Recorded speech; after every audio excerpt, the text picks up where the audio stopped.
தமிழ் பேசும் தோழர்களுக்கு தமிழ் தோழனின் தமிழ் வணக்கம். காண்பது எழுத்துச்சித்தர் பாலகுமாரன் எழுதிய உடையார் ஒளிப்புத்தகம் பாகம் 1 அத்தியாயம் 11. அம்மா சீருடையால் பஞ்சமன் மாதேவியை அழைத்தாள். பஞ்சமன் மாதேவி என்ன என்பது போல் திரும்பி பார்த்தாள். பல நாயன்மார்கள் பிரபல்யமாக இருக்க சுந்தரர் மட்டும் ஏன் உங்களுக்கு அவ்வளவு முக்கியமாக போயிற்று? சீருடையால் கேள்வி கேட்டாள். பஞ்சமன் மாதேவிக்கு இந்த கேள்வி பிடித்திருந்தது. கெட்டிக்காரர்கள்தான் சரியான கேள்வி கேட்பார்கள். சரியான கேள்வி கேட்பவர்கள்தான் சரியாக தங்களை புரிந்து கொண்டவர்களாக இருப்பார்கள். கேள்வி கேட்க தெரியாதவர்களுக்கு பதிலையும் புரிந்து கொள்ள தெரியாது. பதிலை புரிந்து கொள்ள தெரியாது போனால் கேள்வி எழவே எழாது. எனவே கேள்வி கேட்கிறவர்களை பஞ்சமன் மாதேவி அதிகம் விரும்பினார். நல்ல கேள்வி கேட்டாய் சீருடையால், சொல்கிறேன் கேள்.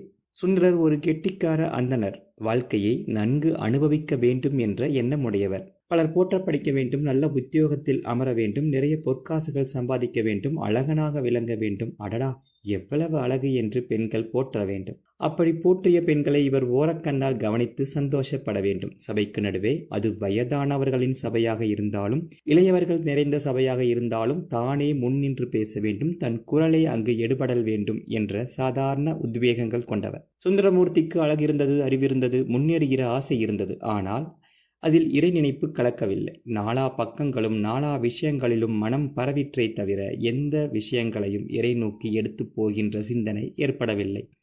தானே முக்கியம் என்கிற சிறிய கருத்து கொண்டு அவர் வளர்ந்து வந்தார். அந்த கருத்தை அளித்து, அந்த அறிவை, அந்த அழகை, அந்த முன்னேறுகின்ற வேகத்தை இறைவன் தன் பக்கம் திசை திருப்பினார். அழகும் அறிவும் திமிரும் கொண்ட எல்லா மக்களும் சுந்தரமூர்த்தி நாயனார் குணத்தைத்தான் கொண்டிருக்கிறார்கள்.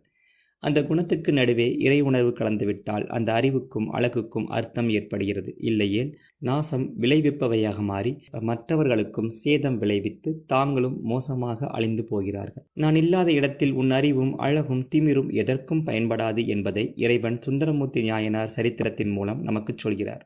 உதாரணமாய், சித்திரவள்ளி எவ்வளவு உயரம், எத்தனை அமைப்பான உடம்பு, இவள் துள்ளி துள்ளி ஆட எத்தனை ஆண்கள் வெளிமூடாமல் பார்த்து கொண்டிருப்பார்கள்.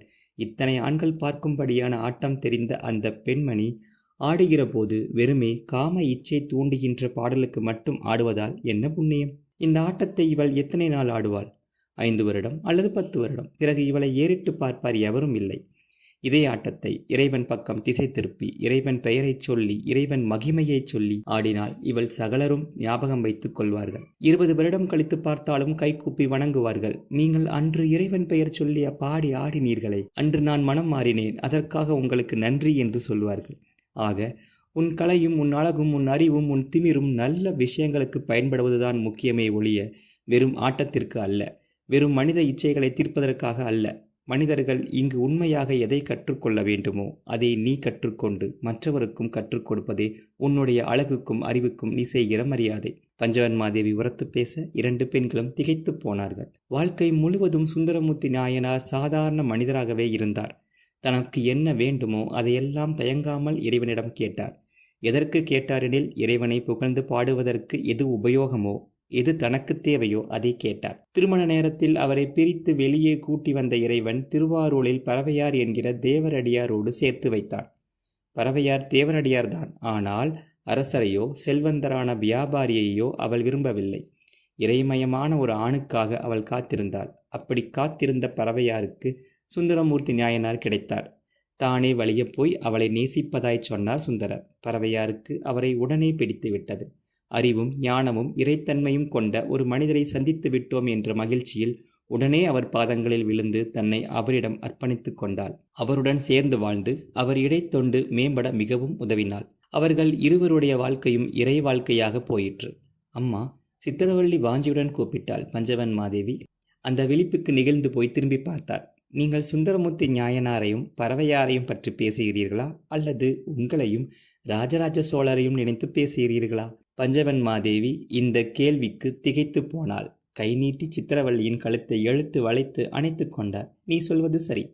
சுந்தரமூர்த்தி நாயனாரும் பறவையாரும் போலத்தான் நானும் ராஜராஜ சோழரும் இருக்கிறோம். ராஜராஜ சோழர் வெறும் அரசர் அல்ல, இறை பணி செய்யவே அவர் இங்கே வந்திருக்கிறார். இறை தேசத்தின் மேன்மையை உயர்த்துவதற்காக வந்திருக்கிறார்.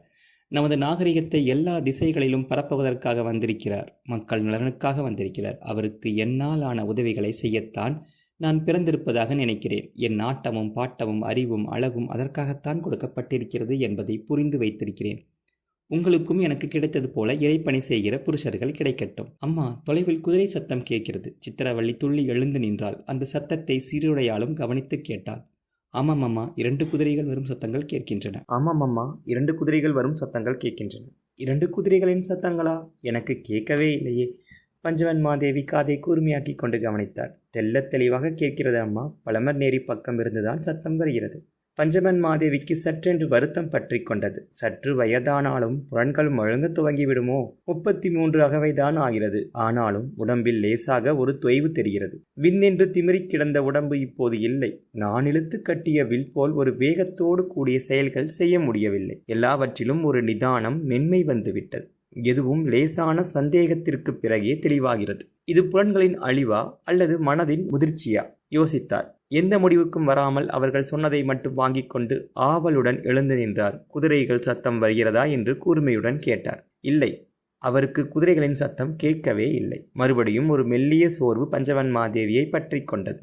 அவர் உப்பருகியை தாண்டி உள்ளுக்குள் நடந்து அறைகள் கடந்து மாடிப்படியில் கீழிறங்கி முற்றம் சுற்றிய அகலமான நடைகளில் நடந்து வாசலுக்கு வந்து நின்றார். குளிர் அதிகமானது போல் ஒரு எண்ணம் வந்தது. இன்னும் சற்று இறுகி போர்த்தி கொள்ள வேண்டும் என்று தோன்றியது. மெல்ல மெல்ல உன்னுடைய புலன்கள் அழிந்து வருகின்றன என்று உனக்கு புரிகிறதா? உன்னுடைய சௌந்தரியம் குறைந்து கொண்டே வருகிறது என்றும் இதற்கு அர்த்தம். எப்பொழுது உனக்கு காது கேட்கவில்லையோ இன்னும் சற்று நாளில் உனக்கு கண் பார்வை மழுங்கத் தொடங்கிவிடும் அல்லவா? கண்கள் தெரியாது போது நடையும் தளரும் அல்லவா? நடை தளர்ந்தால் மூச்சு வேகம் மாறும் அல்லவா? மூச்சு வேகம் மாறினால் இளையும் இளைப்பும் ஏற்படும் அல்லவா? இளையும் இளைப்பும் ஏற்பட்டால் உடம்பில் பித்தம் ஏற்படும் அல்லவா? உடம்பில் பித்தம் ஏற்பட்டால் சற்றென்று நரை பெறுவோம் அல்லவா? பிறகு உடம்பில் சுருக்கங்கள் ஏற்படும் அல்லவா? உணவு செரிமானமும் இரத்த ஓட்டமும் குறைந்து போகும் அல்லவா? இப்படி வயதான பிறகு என்ன சாதிக்கப் போகிறாய்? நீ பெண்ணாய் பிறந்ததற்கு என்ன அர்த்தம் சொல்லப் போகிறாய்?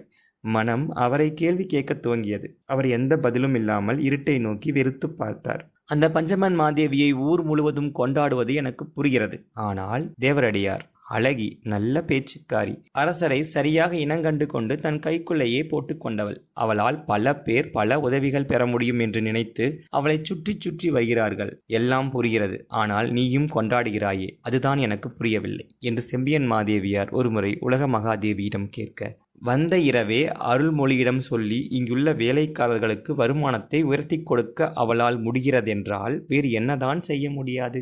என்ன செய்ய வேண்டும், எப்படி செய்ய வேண்டும், எப்போது செய்ய வேண்டும் என்று தெள்ளத் தெளிவாக தெரிந்தவளை கொண்டாடுவதில் தவறும் கிடையாதே என்று உலக மகாதேவி கேலியாக பதில் சொன்னார். உனக்கு ஒன்றும் புரியவில்லை. ஆனால் நீ முதல் தாரமான மண்டூகம் என்பது எனக்கு தெள்ளத் தெளிவாக புரிந்துவிட்டது. உனக்கு சோழ வாரிசாக ராஜேந்திரன் பிறந்திருக்கிறான். நாளை பஞ்சமன் மாதேவிக்கு குழந்தை பிறந்தால் அவனும் மன்னரின் வாரிசாக பட்டத்துக்கு போட்டியாக வரமாட்டான் என்பது என்ன நிச்சயம்? மறைமுகமாகவோ நேர்முகமாகவோ மீண்டும் ஒரு வாரிசு சண்டை சோழ தேசத்தில் நடக்காது என்று எவர் சொல்ல முடியும்? ஆதித்த கரிகாலனா, உத்தம சோழனா, யார் சோழ தேசத்தை ஆட்சி செய்வது என்ற கேள்வி ஒருமுறை எழுந்து விடவில்லையா?